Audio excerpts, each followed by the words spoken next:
नमस्कार शेतकरी मित्रांनो, कापूस आणि सोयाबीनचं अनुदान आता 29 तारखेला येणार आहे। आता ते काऊन येणार आहे, कशामुळे देणार आहे, त्याला भाव नव्हता, कशामुळे काय झालं काय, आता हे तर बऱ्याच वेळेस झालेलं आहे। पण आता 29 तारखेला येणार आहे। मग आल्याच्या नंतर आता हे कोणत्या शेतकऱ्यांना मिळणार आहे, म्हणजे लगेच मिळणार आहे आणि केवायसी कोणाला करावं लागणार आहे, ती कशी करावं लागणार आहे, ही माहिती आपण आजच्या व्हिडिओच्या माध्यमातून घेणार आहोत। त्यामुळे मित्रांनो, तुम्ही जर चॅनलवर नवीन असाल तर चॅनलला सबस्क्राइब करून घ्या, लाईक करा आणि इतरही शेतकरी बांधवांना ही माहिती शेअर करा, म्हणजे त्यांच्याही लक्षात येईल की केवायसी कशी करायची। तर त्यामुळे तुम्ही ही माहिती सर्व शेतकऱ्यांना शेअर करायला विसरू नका। तर चला मित्रांनो, आपण व्हिडिओला सुरुवात करूया। तर शेतकरी मित्रांनो, ज्या शेतकऱ्यांना पीएम किसान योजना आणि नमो शेतकरी योजनेचे पैसे येतात, अशा शेतकऱ्यांच्या खात्यात हे पैसे डायरेक्ट येणार आहेत। कोणते? सोयाबीन आणि कापूस हे अनुदान हे डायरेक्ट येणार। कशामुळे? कारण त्याची केवायसी हे सगळं प्रक्रिया पूर्ण झालेली आहे। कारण पीएम किसानचे पैसे येतात आणि त्या पीएम किसानच्या पोर्टलवरचा जो डाटा आहे तोच डाटा या सोयाबीन आणि कापूस अनुदान देण्यासाठी त्यांनी तो वापरलेला आहे। म्हणजे ह्या लोकांची ई केवायसी पूर्ण झालेली आहे, यांना ते डायरेक्ट येणार आहेत असं त्यांनी सांगितलेलं आहे। मग आता ज्या शेतकऱ्यांना पैसे पीएम किसान किंवा नमो शेतकरीची येत नाहीत, मग त्या शेतकऱ्यासाठी काय, तर त्यांच्यासाठी केवायसी करावं लागणार आहे। म्हणून मित्रांनो, हा व्हिडिओ शेवटपर्यंत बघा, म्हणजे तुम्हाला आता 29 तारखेला हे पैसे वितरित केले जाणार आहेत। मुंबईमध्ये एक शेतकरी पुरस्काराचा कार्यक्रम आहे आणि त्या कार्यक्रमातून हे पैसे शेतकऱ्यांना सोयाबीन आणि कापूस अनुदान वितरित केले जाणार आहे। जवळपास 42 लाख शेतकऱ्यांना हे पैसे त्यांच्या खात्यामध्ये येणार आहेत। आता ज्याची ई केवायसी करावं लागणार आहे त्याच्या खात्यात काही लगेच येणार नाहीत, कारण त्याला ई केवायसीच करावं लागणार आहे। मग आता ही ई केवायसी करायची कशी, याची प्रोसेस काय असणार आहे, तर हीच माहिती आपण बघणार आहोत। त्यामुळे व्हिडिओ शेवटपर्यंत बघा, कारण तुमच्या लक्षात आलं पाहिजे की नेमकी केवायसी करायची कशी। तर चला, मी तुम्हाला स्क्रीनवरच दाखवतो की याची ई केवायसी कशी करायची। शेतकरी मित्रांनो, ही वेबसाईट आहे त्यासाठी, म्हणजे आपल्याला या वेबसाईटवर जावं लागणार आहे। या वेबसाईटवर गेल्याच्या नंतर आपल्याला येथे ई केवायसी करता येणार आहे। यामध्ये दिलेलं आहे सन 2023 खरीप हंगामातील कापूस व सोयाबीन उत्पादक शेतकऱ्यांना अर्थसहाय्य। आणि या इथे आल्याच्या नंतर आपल्याला दोन ऑप्शन दिसतात, एक आहे हे लॉग इन आणि दुसरं आहे डिस्ब्रुसमेंट स्टेटस। म्हणजे आपल्याला काय, हे लॉग इन जे आहे तर हे कृषी विभागासाठी आहे आणि डिस्ब्रुसमेंट स्टेटस हे शेतकऱ्यांसाठी आहे। मग आपल्याला काय करायचं, यावर क्लिक करायचंय। यावर क्लिक केल्याच्या नंतर आपण या पोर्टलवर येतो।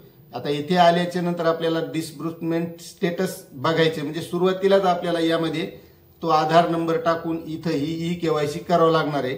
आणि याची पद्धत कशी असणार आहे, तर मित्रांनो, कोणत्याही मध्यस्थांच्या हस्तक्षेपाशिवाय शासनाच्या आर्थिक सहाय्य योजनेचा लाभ पात्र लाभार्थ्यांच्या आधार संलग्न बँक खात्यामध्ये पोहोचावा याची खातरजमा करण्यासाठी महाराष्ट्र राज्याने ई केवायसी प्रक्रिया सुरू केली आहे। आपली ई केवायसी प्रक्रिया यशस्वीरित्या पूर्ण केल्यानंतरच शेतकरी एक वेळ अनुदान वितरणासाठी पात्र ठरतात। त्यामुळे आर्थिक सहाय्य योजनेअंतर्गत लाभ प्राप्त करण्यासाठी शेतकऱ्यांनी आपली ई केवायसी प्रक्रिया पूर्ण करणे अनिवार्य आहे। आता पहिल्या वेळी लॉग इन करतानाच ई केवायसी प्रक्रिया पूर्ण केली जाईल।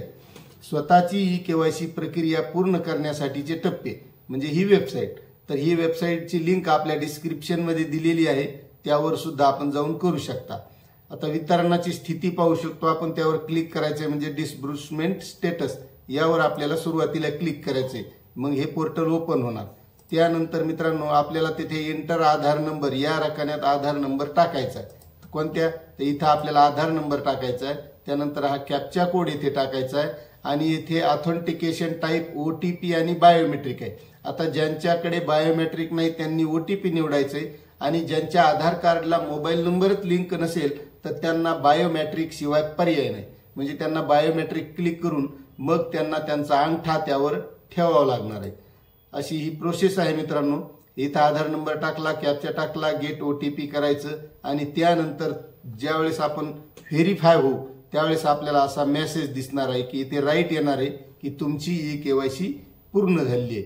ई-केवायसी प्रक्रिया पूर्ण करण्यासाठी या OTPची इथे नोंद केल्याच्या नंतर तुम्हाला गेट OTPवर क्लिक केल्याच्या नंतर तसं राईट चिन्ह येणार आहे आणि ते झाल्याच्या नंतर मग आपल्याला इथे बघता येईल मित्रांनो, यामध्ये आपल्याला योग्य उपकरणाची निवड केल्यास ड्रायव्हर काम करू शकेल, म्हणजे जे बायोमेट्रिकसाठी आहे. बायोमेट्रिकचा दिवा लागल्यानंतर मग त्याच्यावर बोट ठेवायचा आणि त्या माध्यमातून ई-केवायसी करता येणार आहे, ज्यांचा मोबाईल नंबर लिंक नाही त्यांच्यासाठी. आणि मग तेथे आपल्याला इथे शेतकऱ्याचं नाव, ती सर्व माहिती, यामध्ये शेतकऱ्यांचे किती पैसे आहेत ही सर्व माहिती नंतर आपल्याला इथे दिसणार आहे. अशी ही ई-केवायसी शेतकऱ्यांना करायची आहे मित्रांनो. त्यामुळे लक्षात ठेवा शेतकरी मित्रांनो, अशा पद्धतीने आपल्याला ई-केवायसी करायची आहे. 29 तारखेच्या नंतर ही, आता सध्या पोर्टल सुरू झालेलं नाही, 29 तारखेच्या नंतर तुम्हाला अशा पद्धतीने ई-केवायसी करावी लागणार आहे. आणि ई-केवायसी केल्याच्या नंतर त्या शेतकऱ्यांच्या खात्यात हे पैसे येणार आहेत, जे सोयाबीन अनुदानचे. मला कोणत्या शेतकऱ्याला किती येणार तर ते तुम्हाला आता सगळ्याला माहिती आहे. हेक्टरला 5,000, मग ज्याचं 2 हेक्टर आहे त्याला 10,000, आणि ज्याचा सोयाबीन 2 हेक्टर आहे आणि कापूस 2 हेक्टर आहे त्याला 20,000, आणि कोणाचं दोन्ही 1-1 हेक्टर आहे त्याला 10,000, किंवा कोणाचं 2 हेक्टर सोयाबीन आणि 1 हेक्टर कापूस आहे त्याला 15,000. म्हणजे अशा पद्धतीने हे शेतकऱ्यांच्या खात्यात येणार आहे. त्यामुळे एकच लक्षात घ्या की लवकरात लवकर फक्त ई-केवायसी पूर्ण करा.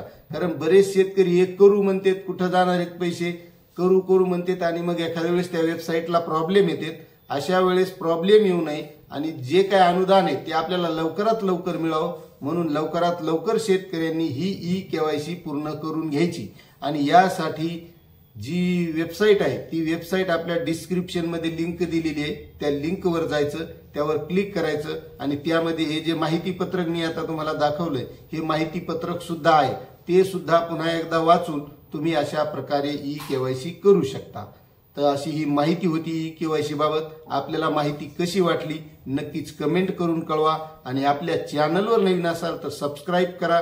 आणि आपल्या डिस्क्रिप्शन मध्ये आपली व्हॉट्सअप लिंक आहे, टेलिग्राम लिंक आहे, ती लिंक सुद्धा जॉईन करा. म्हणजे सर्वात अगोदर जर जी माहिती असेल ती आपल्याला मिळण्यासाठी आपल्या त्या व्हॉट्सअप ग्रुपवर येते. त्यामुळे तुम्ही जर जॉईन झालात तर सर्वात अगोदर तुम्हाला माहिती मिळत जाईल.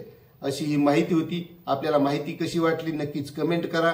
चॅनलवर नवीन असाल तर सबस्क्राईब करा, लाईक करा, आणि प्रत्येक शेतकऱ्यापर्यंत हा व्हिडिओ शेअर करायला विसरू नका. भेटूया अशात नवीन माहितीसह नवीन व्हिडिओमध्ये.